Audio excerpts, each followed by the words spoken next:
precisa dizer o que se pretende dizer, o que é científico. Assim, né? Porque o rigor metodológico não é sinônimo de testagem. Primeiro ponto. Né?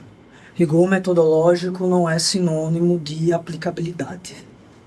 Se fosse assim, matemática, que é uma ciência especulativa, não teria sentido nenhum. Né? O que é um número? O que é um número? O principal questionamento de muitos filósofos, né, lógicos, é isso. O que é A mais A? O que é que diz respeito a A mais A que a gente vai chegar a B? A gente não tem a suposição primeira de que isso é igual àquilo. Né? Então, quando a gente fala em rigor metodológico, eu entendo assim, né? Por exemplo, quando Freud entendia que a psicanálise é uma ciência natural, né? E ele, até o fim da sua vida, tentou, né, de alguma maneira, elaborar, por meio de um rigor, não só empírico, mas especulativo, né? Um modelo psicodinâmico para pensar estados patológicos, né, de alguma maneira, ele está fazendo ciência. Né? Não quer dizer que a psicanálise é a mesma daquela época de lá do que aqui. Né? Ocorreu várias revoluções aí, né? Dentro do próprio movimento psicanalítico. Mas nesse ponto, né, eu acho que é importante ressaltar, né, eu acho que você falou assim, um ponto dessa questão da singularidade, assim, né? Que é um problema, né? Assim, eu acho que é um problema no sentido assim que, bem, se a gente está trabalhando com objeto singular, como é que a gente vai extrair um conhecimento disso? Né? Como é que a gente vai extrair algo, né, de uma coisa que se caracteriza justamente pela sua não caracterização, que é o singular. Né? Isso é um problema até hoje, né? Assim, né? É um problema até hoje no sentido assim, de conceituação mesmo, né? Então,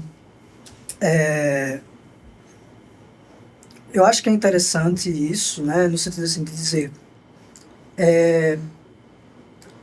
o meu ponto é, o que é científico, né? Assim, ele muda de acordo com o próprio método de apreensão daquela realidade. Né? Então não tem como dizer assim, eu não arriscaria dizer que nas psicologias tem aquelas que se apresentam enquanto científicas e aquelas que se apresentam enquanto não científicas. Assim, eu acho isso problemático. Né? Porque todas têm um método, de alguma maneira, que se pretende abarcar ali uma relação com o objeto.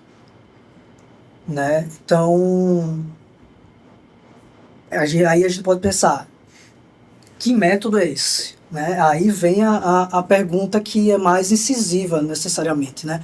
Que método e que objeto é esse? Né? Assim, é a contestação acerca da própria coexistência daquela matéria que se apresenta ali. Né? Né? E aí sim, existem muitas divergências dentro da própria psicanálise sobre isso. Né? Dizendo que tem psicanalistas que realmente não vão se interessar por ciência. Né? Não vão se interessar por entender a psicanálise como um pensamento científico. Tem outros que vão, né?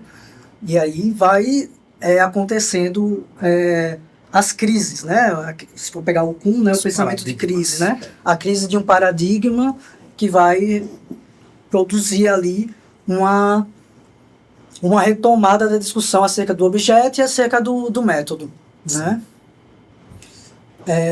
Você perguntou, e se o Kuhn estivesse errado? Assim, eu acho difícil a gente colocar nesses termos, né, também, assim, né? E se Popper estivesse errado? É muito difícil, né, porque o campo deles é muito mais como se constitui uma criação de um pensamento, do que se aquele pensamento ele é válido ou não por ele mesmo. Então, se a gente for pegar o Popper, a refutabilidade, né, é a principal questão ali. Já o Kuhn é a revolução das estruturas, né, de alguma maneira. Por pegar o Coiré, é a especulação, né, é a conjectura, né. Então, assim, se a gente for pegar, assim, eu acho que não tem como dizer que Kuhn estava certo ou errado, assim. É uma pergunta... É porque, assim, não sei. posso fazer só mais uma colocação, Claro. colega?